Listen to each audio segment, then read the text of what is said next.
दोस्तों, मैं गनिका सिंह स्वागत करती हूं आप सभी का आपके अपने चैनल गनिकाज़ वे में। कैसे हैं आप सब, ये बताने के लिए हमेशा की तरह कमेंट बॉक्स में हर हर महादेव जरूर लिखें। तो चलिए दोस्तों, आज हम इस वीडियो में जानेंगे कि पितृपक्ष के दौरान कौन कौन से कार्य हमें नहीं करना चाहिए और कौन कौन से कार्य ऐसे हैं जो हमें जरूर से करना चाहिए। ठीक है, तो ये वीडियो बहुत ही महत्वपूर्ण होने वाला है, इसीलिए वीडियो को अंत तक जरूर देखें। तो चलिए हम वीडियो को शुरू करते हैं। सबसे पहले मैं आपको बता दूं कि पितृपक्ष में कौन कौन से कार्य हमें नहीं करना चाहिए।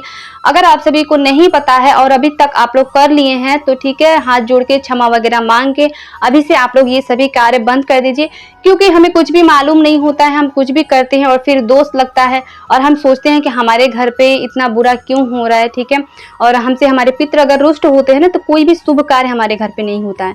तो इसीलिए बहुत बचते बचाते हमें कुछ कार्य करना चाहिए। तो चलिए मैं आपको बता देती हूँ। तो इसमें सबसे पहला जो है वो है कि महिला हो या पुरुष हो, हेयर कट हमें पितृपक्ष के दौरान नहीं करवानी चाहिए। ठीक है, पुरुषों को तो शेविंग वगैरह भी नहीं करवानी चाहिए, इससे भी जो है वो बचना चाहिए इन 15 दिनों में। ठीक है, लेकिन मैं ये भी बताती चलूं कि कुछ घरों में तिथियों के अनुसार ये माना जाता है।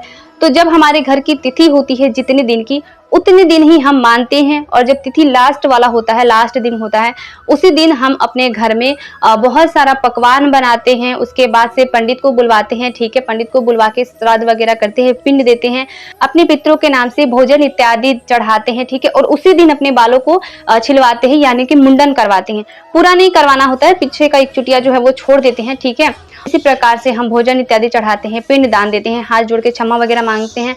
ठीक है, और प्रार्थना करते हैं कि हमारे पितृ जो है वो हम पे सदैव प्रसन्न रहे। ठीक है, इसी तरीके से आप लोगों को करना है। और जिन भी लोगों को ना अपने पितृ की तिथियां नहीं पता हो, वो लोग क्या कर सकते हैं कि पितृपक्ष के लास्ट के जो 3 दिन होते हैं, तीनों दिन को मानना है। ठीक है, लास्ट के तीसरे दिन यानी कि अमावस्या के दिन आप लोग जो है अपने के नाम से पिंड दान कर सकते हैं। पितरों की निमित्त आप लोग तर्पण कर सकते हैं। ठीक है, गंगा जी में स्नान करके पितरों को जल वगैरह दिया जाता है, फिर भोजन इत्यादि बना जाता है, तरह तरह के पकवान बनाए जाते हैं इस दिन। ठीक है, पंडित को बुलवाकर पिंड दान करवाया जाता है, भोजन इत्यादि चढ़ाया जाता है। इसके बाद जो भी हमारे सामर्थ्य में होता है अपने पितरों के नाम से हम वो देते हैं, वस्त्र हो गया, बर्तन वगैरह, जो भी बहुत सारी जगहों पर अलग अलग नियम है। तो इसी प्रकार से हम जो है वो करते हैं। ठीक है, अगला कार्य क्या है, और ये आप लोग का सवाल भी है, बहुत सारी मेरी बहनें पूछ रही हैं कि दीदी पितृपक्ष में क्या हम पूजा कर सकते हैं। ठीक है, हमारे घर नहीं होता है।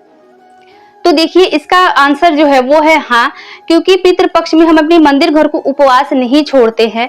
दैनिक जो हमारी पूजा होती है वो हम जरूर करते हैं। ठीक है, लेकिन सूर्य भगवान को हम जल नहीं चढ़ाते हैं। सूर्य भगवान को अगर हम जल चढ़ाते हैं तो वो सीधा हमारे पितरों को लगता है, तो हम पितरों को ही जल चढ़ाते हैं। ठीक है, और पितरों को जब हम जल चढ़ाते हैं तो ऐसे करके चढ़ाते हैं, ऐसे करके बिल्कुल भी नहीं चढ़ाते, ऐसे करके हाथ को ऐसे अंगूठी के साइड से हम जल चढ़ाते हैं। तो इस चीज का भी आप लोग ध्यान रखें।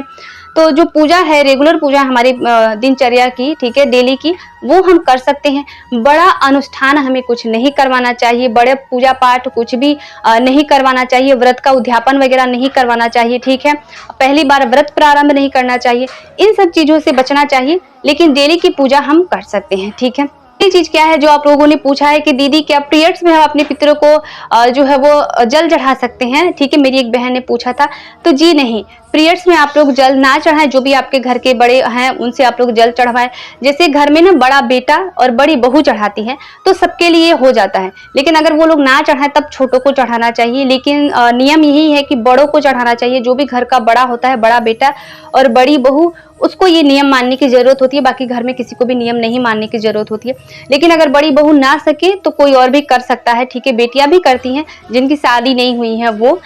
ठीक है, तो इस चीज का आप लोग ध्यान रखिए, पीरियड्स में आप लोग जल वगैरह ना दें। ठीक है, अगला कार्य कौन सा है जो पितृपक्ष में हमें ध्यान रखना है, तो ये मैं आपको बताती चलूं कि पितृपक्ष के दौरान किसी भी पशु पक्षी को हमें नहीं मारना चाहिए। इससे हमारे पितृदेव जो है वो बहुत ही रुष्ट हो जाते हैं। इसमें सबसे पहला है जो गाय, ठीक है, कौवा, बिल्ली, कुत्ता, मतलब सभी को आप लोग मान के चलिए कि इसमें नहीं मानना चाहिए। इससे जो है वो पितृ रुष्ट होते हैं और उनका क्रोध हमारे ऊपर चढ़ता है। ठीक है, तो इन सभी चीजों से आपको बचना चाहिए। आप लोग कर क्या सकते हैं कि पितृपक्ष में गाय को रोटी जरूर खिलाना चाहिए, और रोटी में थोड़े से गुड़ और हो सके ना थोड़ी सी 2-4 चावल की दाने उसमें रख के खिलाएं।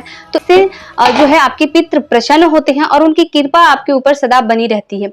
ठीक है, कौवों को भी भोजन करवा सकते हैं। अगर कहीं कौवा मिल जाए तो थोड़ा चावल या रोटी आप लोग जो जो भी चाहे वो दे सकते हैं, कुत्तों को भोजन करवा सकते हैं, ये सभी चीजें ना अच्छा माना जाता है। ठीक है, अगला कार्य कौन सा है जो हमें करना है कि जब भी हम जल चढ़ाते हैं तो अपने पितरों के निमित्त हमें ये प्रार्थना जरूर करनी चाहिए कि आपकी कृपा हमारे ऊपर सदैव बनी रहे, आप सदैव प्रसन्न रहे, कोई भूल चूक हो तो उसे माफ करें। इस चीज का जो है प्रार्थना करती रहनी चाहिए और क्षमा वगैरह मांगती रहनी चाहिए। तो इससे जो है ना वो पितृ प्रसन्न होते हैं और ये सोचते हैं कि कोई तो है हमारे घर में जो हमें याद करता है। ठीक है, तो इस प्रकार से हमें कार्य करना चाहिए। ठीक है, तो आशा करती हूँ कि आज का वीडियो आप लोगों के लिए बहुत ही हेल्पफुल होगा। वीडियो हेल्पफुल लगी तो वीडियो को एक लाइक जरूर करें और इसके साथ ही मेरे चैनल को सब्सक्राइब करके बेल आइकन को प्रेस कर दें ताकि मेरे आने वाली वीडियो के सभी नए नोटिफिकेशन आप सभी के पास सबसे पहले पहुंचे। तो मिलती हूँ मैं आप सभी से नेक्स्ट वीडियो में, तब तक के लिए नमस्कार।